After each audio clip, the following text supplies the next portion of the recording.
Chers amis, bienvenue au Baiser Salé pour cette nouvelle émission musicale diffusée sur la chaîne Demain. Aujourd'hui, j'accueille le batteur Nicolas Vicaro.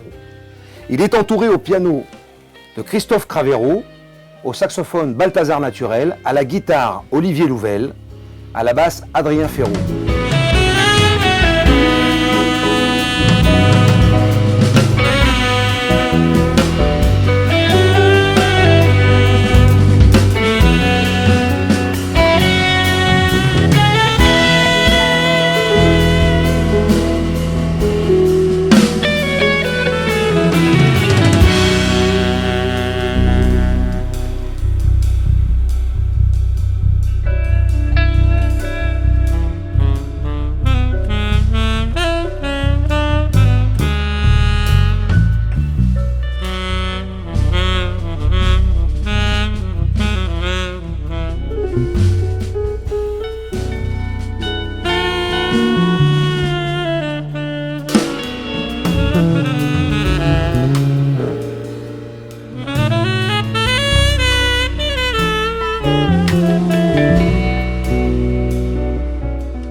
Ils nous ont interprété en premier morceau Costa Mesa, un morceau d'Olivier Louvel. Ils vont continuer avec un morceau composé par Nicolas Vicaro et Stéphane Guillaume, Urban Spirit. Messieurs, c'est à vous.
Nicolas, bienvenue. Bonsoir. Merci. Je t'en prie, assieds-toi. Merci d'être le premier artiste de cette nouvelle émission. Merci à toi, François. C'est un plaisir. Est-ce que tu peux nous expliquer un petit peu ton parcours, s'il te plaît? D'où tu viens? Oui, alors, je viens d'une famille de la musique. Je pense grâce à mon père, beaucoup. J'ai la chance, je pense que c'est une chance d'être le fils d'un batteur professionnel depuis que je suis né. Et je pense que tout est de sa faute. Voilà. Donc j'ai grandi avec la musique, la batterie particulièrement. Et puis voilà, je me suis jamais arrêté. Je pense que c'est pas mes souvenirs parce que je m'en souviens pas justement. Mais mon père m'a dit que vers 3 ans à peu près, j'ai j'ai commencé à taper et je me suis jamais arrêté. T'as bien fait. À ce qui paraît, je sais pas. Et donc après, voilà, j'ai continué, j'ai beaucoup écouté ce qu'il faisait, beaucoup hérité de sa culture aussi musicale. Et c'est beaucoup en allant le voir jouer. C'est très autodidacte de la manière dont j'ai évolué jusqu'à maintenant. Même si un peu plus tard, il a fallu quand même un peu de discipline dans tout ça. Oui. Je suis allé au conservatoire de Nice. Avec quel prof? Et avec quelqu'un qui a aussi changé ma vie musicale et batteristique, c'était Jean-Paul Ceccarelli. Oui, bien sûr. Le frère d'André pour... Dynastie de musiciens batteurs incroyables. Exactement. Donc ça a été une grande avancée pour moi dans le jazz, chose que je ne faisais pas du tout avant. La jeunesse me disait que non, c'était pas bien le jazz, je préférais le rock. Et voilà. Honte à moi, oui, mais... Tout arrive. Exactement. Et ça devait se faire comme ça, donc voilà, j'ai appris le jazz. Et c'est vraiment avec Jean-Paul que j'ai appris à trouver ma place musicalement dans un groupe. Jean-Paul, c'est quelqu'un qui a une expérience folle, qui a eu une vie, je pense aussi, folle d'expérience, de tournées, de choses. Et quand il parle, il fait plein de références, plein de comparaisons à la vie en général, et pas forcément à la musique. Et moi, ça, c'est quelque chose qui m'a beaucoup parlé et qui m'a beaucoup aidé. Et quand il parlait, c'était beaucoup d'images, beaucoup de comparaisons avec la vie. Et tout ça, ça sonnait beaucoup plus naturel à intégrer dans la musique. Et c'était, alors, évidemment, ça parlait de batterie, de son, de volume, d'écoute. Ça, c'était les choses qui ont tout changé, voilà, pour moi. Parce qu'à l'époque, je venais de quelque chose de très batteristique. La technique, la batterie, tout ça, c'était quelque chose que j'avais acquis de par mon père, puis tout seul dans ma grotte, dans mon petit coin pour travailler, tout ça. Et Jean-Paul, il a créé cette ouverture sur les autres, l'écoute et la musique, et se placer et au service de quelque chose, d'une cause, d'abord d'un groupe, et ensuite de raconter quelque chose à un auditoire, une audience. Basé sur l'écoute, ce qui est quand même la chose la plus importante, enfin à mon sens, mais on est d'accord. C'est ce qui m'a fait comprendre en tout cas. Ouais, mais... en 2006, pour la première fois, en septembre, je débarque à Paris pour la première fois de ma vie. Ouais. Jusque-là, donc j'ai 20 ans. Et évidemment, quand je débarque à Paris, où est-ce que je débarque? Ici. Au Baiser Salé. Au Baiser Salé. Et ça me fait très très plaisir d'être ici pour en parler aujourd'hui. Moi aussi. Vraiment. Tu débarques et moi je me rappelle très bien, on est avec Stéphane Vera. Exactement. Et en fait, je crois que tu es venu un soir où j'étais pas là. C'est une des rares fois où j'étais pas à la jam. Et Stéphane m'a dit, tiens, lundi prochain, il y a un jeune qui vient de Nice. Il s'appelle Nicolas Vicaro. Effectivement. Et c'est vrai que tu n'étais pas là. Et il y avait Stéphane et moi. Et donc, j'étais venu une toute première fois, mais toi, tu étais là, mais je n'avais pas participé à la jam. Pas joué, je sais. J'étais là en tant que spectateur avec une grosse pression. Et j'ai une grosse pinte. Donc oui, j'ai pas participé, j'en avais pris plein les yeux, les oreilles. C'était une grosse découverte, une grosse claque, et ça m'avait plu, fait peur en même temps, et voilà. Mais j'avais pris mon courage à deux mains la semaine d'après, et j'étais venu. Ouais. Fin de soirée, j'avais attendu pour me manifester avec le plus grand monde. Et Stéphane m'avait fait jouer, et effectivement, visiblement, ça... Voilà. Bah si, mais moi j'avais un petit rapport, tu sais, quand j'étais pas là, on me faisait le rapport le lendemain, et il m'avait dit, donc il m'avait parlé de toi. Et parlons de ton actualité aussi. Que fais-tu, avec qui joues-tu beaucoup en ce moment? Je sais un petit peu que tu tournes avec des artistes magnifiques, en dehors de ton projet. Dis-nous un petit peu.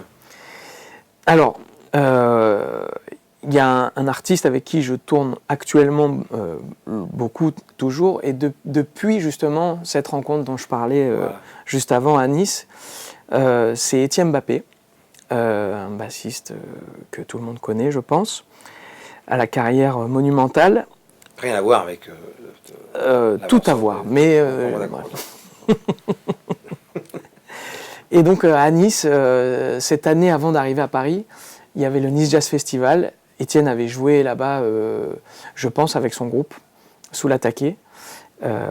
Et après le festival, comme chaque année, il y avait des jam sessions qui se déroulaient à l'hôtel où étaient hébergés les musiciens. Et ça durait toujours jusqu'à 3 à 4 heures du matin. Mais moi, j'étais là jusqu'à la fin. C'était dans l'année, l'été, pour le festival, c'est toujours the place to be pour tout jeune musicien. En tout cas, moi, c'était... j'attendais ça toute l'année, quoi. Et donc, voilà. Et en fin de soirée, Étienne était sur scène. Il y avait aussi Thierry Eliez au piano. Pas mal. Et il venait de finir un morceau avec d'autres musiciens, je ne me souviendrai plus. Je me souviens plus très bien d'ailleurs, tellement j'avais la pression de cette soirée. Encore une fois, je suis un homme à pression. Et en fait, je pense qu'Étienne a dû lire dans mon regard, ou je sais pas si c'était de la pitié, ou genre, s'il te plaît, on joue. Et donc il m'a fait monter sur scène. Pour le dernier morceau, c'était sur le point de s'arrêter normalement, et puis il m'a dit, mais viens, on joue. Et donc on a joué un morceau dont je ne me souviens plus du tout, le déroulement, tellement j'avais peur. Et visiblement, ça s'est très bien passé. Oui, visiblement, oui. Et donc on s'est parlé après le morceau, et puis il m'a demandé si je venais à Paris de temps en temps. Je lui ai dit que pour l'instant, à ce moment-là, je n'y étais encore jamais allé. Et donc il m'a dit, mais tu sais, ce serait cool si tu pouvais... ce serait un plaisir de te recroiser, tout ça. Et ça, c'est aussi, en plus des conseils des gens de Nice comme Jean-Paul ou même mon père. C'était une grosse motivation. Pour monter. Pour tu tentes l'aventure.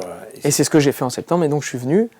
Et encore une fois, au Baiser Salé, ici, je retombe sur qui? Étienne. Et oui, parce que Étienne, l'immense Étienne, participait beaucoup au jam. Il a été un animateur des jams avec moi longtemps, bien sûr. C'est un enfant du Baiser Salé aussi, je pense. Oui, c'est ça. Il le dit très souvent et le revendique haut et fort. Et donc, on s'est recroisés, on a rejammé, grâce à toi encore une fois. Il faudra que on parlera du contrat. Et du coup, voilà, donc ça a créé encore un petit lien supplémentaire. Il m'a demandé mon numéro, je lui ai demandé le sien. Et puis est arrivé un jour où il m'a appelé pour remplacer, pour un projet ici au Baiser Salé aussi. Mes premiers concerts au Baiser Salé, donc c'était en juillet 2007.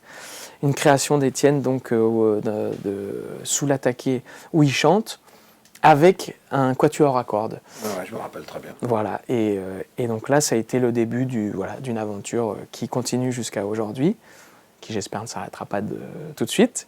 Ouais. Mais, et de là, voilà, ça a été la rencontre aussi. Donc j'ai continué aussi à venir au jam, évidemment, ça, je peux régulièrement. Que tu viens régulièrement au jam. Il y a eu cette rencontre avec Étienne, et qui m'a donné beaucoup de crédibilité. Je pense aussi que quelqu'un comme ça me tende la main. Et en plus du reste des rencontres musicales, un travail en amène un autre. Ouais. Et voilà, et j'ai eu la chance de participer à plein de projets différents, en remplacement, en tant que titulaire. Voilà. D'ailleurs, en parlant de remplacement, on a eu la chance de jouer ensemble avec Véronique Sanson sur quelques dates de la tournée précédente. Exactement, c'était aussi un grand honneur et une super expérience. Ouais. Et aujourd'hui, tu joues avec un artiste que j'aime beaucoup, d'affaires. D'affaires Youssef, effectivement. Si vous avez l'occasion de voir cet artiste affiché quelque part, allez-y, c'est magnifique. Et j'ai assisté aux répétitions, pas encore un concert, et c'est extraordinaire. Nico, il va falloir que tu nous joues quand même un dernier morceau avec tes amis. S'il faut. Il faut.